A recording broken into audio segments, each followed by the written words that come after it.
Eso ya de por sí es un indicio de una nueva posición de destino como clase.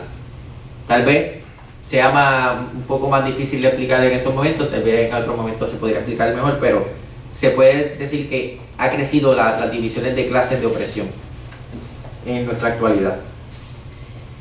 Bueno, luego las clases oprimidas es porque tales luchas nacionales no se dan bajo el análisis de las relaciones económicas de producción. Por eso traigo esa aclaración.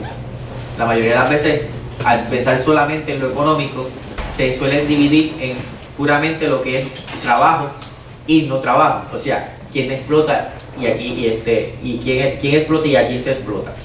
En el caso de la juventud es un poquito más complicado porque no todos eran trabajadores. Pues donde la producción se considera como también el intercambio económico como aspectos que se dan en el capitalismo bajo el ámbito internacional y no bajo el marco nacional. Por lo tanto, es por lo que el socialismo tiende a una lucha más internacional, ya que los problemas económicos por lo que se ha de luchar son más amplios que las circunstancias nacionales que son delimitadas, que solo delimitan las necesidades inmediatas que una nación necesita. El anarquismo ha pecado, y perdonen la expresión, de demasiado internacionalismo. Las ideas de revolución social y de la guerra contra el Estado y el capitalismo son correctamente luchas internacionales. Pero esto no quiere decir que en lo internacional no se implique a sus matices regionales o nacionales. Lo internacional se da cuando una situación o fenómeno implica a todos los sectores del planeta. Hay explotación en Puerto Rico como en la República Popular China. Hay capitalismo aquí como lo hay en Corea del Norte. Y hay la misma necesidad de revolución social en todas partes del planeta. Es decir, ambos son problemas que afectan internacionalmente a todos los trabajadores del mundo. Pero cada trabajador se encuentra en un país particularmente distinto al otro y este tiene que lidiar con los matices socioculturales de su país para dar con la lucha más aceptada contra los mismos problemas. Cito de un libro de un grupo que se llama Grupo Icaria, un grupo catalán. Escribió un libro que se llama, bueno, esta es la traducción en español, se llama Independentismo y Anarquismo, dice. Pero seguramente el error más cínico ha sido plantear la liberación nacional como un obstáculo para una liberación internacional. No se puede concebir esta sin la liberación previa de cada una de las unidades más pequeñas. Se ha confundido el internacionalismo, el cual se ha de basar en la solidaridad entre las comunidades nacionales, como un interestatismo, el cual reproduce fielmente el marco territorial, el marco patriótico del Estado.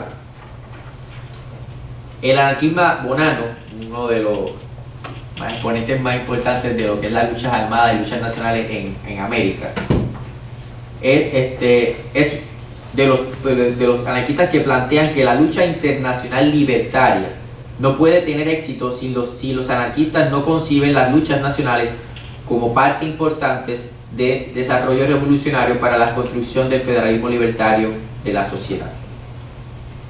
Los anarquistas, cito, los anarquistas deben proporcionar todo su apoyo, concretamente en la participación, teóricamente de los análisis y estudios, a las luchas de liberación nacional. Esto debe empezar desde las organizaciones autónomas de los trabajadores, con una visión clara de las posiciones enfrentadas de clase, que ponga a la burguesía local en su concreta dimensión de clase y prepare la construcción federalista de la sociedad futura que vendrá tras la revolución social. Por otro lado, el texto de Independentismo y Anarquismo al que citamos expresa: es necesario ver que si la clase trabajadora no es independentista, actualmente tampoco es anticapitalista. Las condiciones de los independentistas como los anarquistas y socialistas estatistas son las mismas dentro de una colonia. Mientras el país en el que viven y luchan esté bajo el yugo de un país imperialista, y reiteramos nuevamente Puerto Rico, y el dominio colonial que tiene los Estados Unidos sobre él, no podrán para nada seguir adelante la tarea de la revolución social. Primero, porque los países opresores provocan alienación de los pobladores, tanto económico como culturalmente, haciendo que se obscurezca el sentimiento de pertenencia, esa pertenencia natural de la que hablamos anteriormente, que se refleja por medio de las tradiciones, el idioma y las costumbres morales, para así imponer la tergiversada idea de patria política como significado de nación y así impedir que los seres conscientes del país no promuevan cambios sociales que los lleven a perder el territorio que usurpan.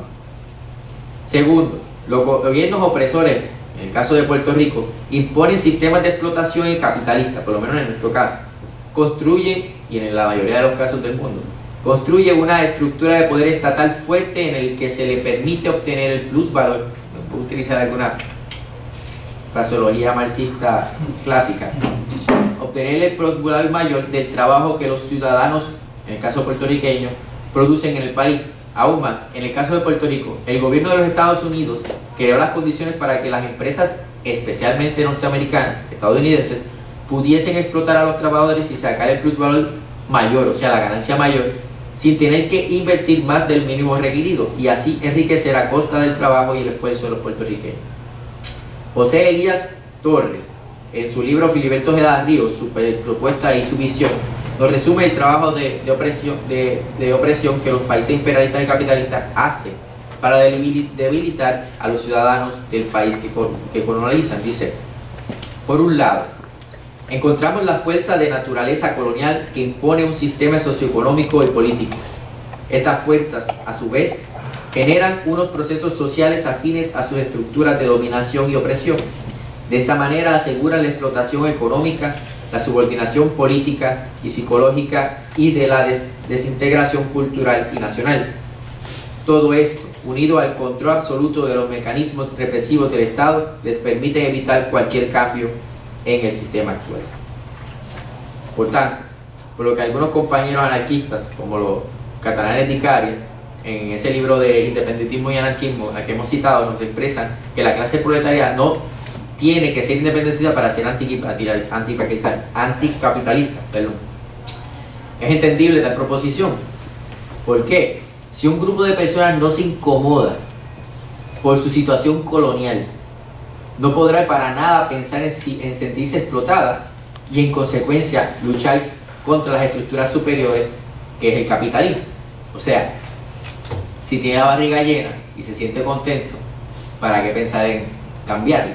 Eso es lo que prácticamente plantea.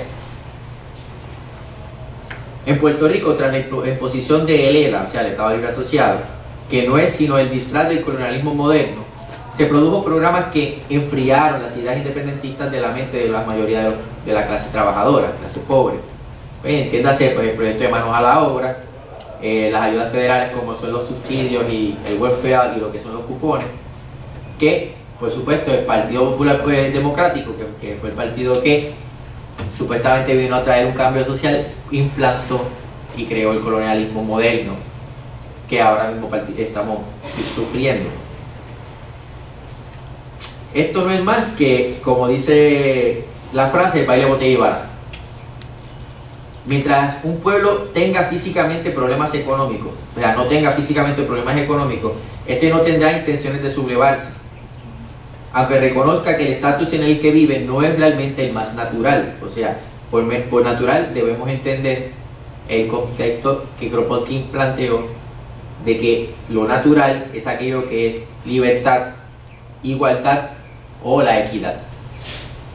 Es por tanto por lo que los grupos anarquistas tienen la tarea de insertarse en las luchas independentistas o nacionales, porque tienen que educar al pueblo de que el orden social en el que viven no es la panacea. Por el mero hecho de ganar 2 pesos más que la media pobre, es aquí donde se funde, se sintetiza el internacionalismo y el nacionalismo en su forma no estatista.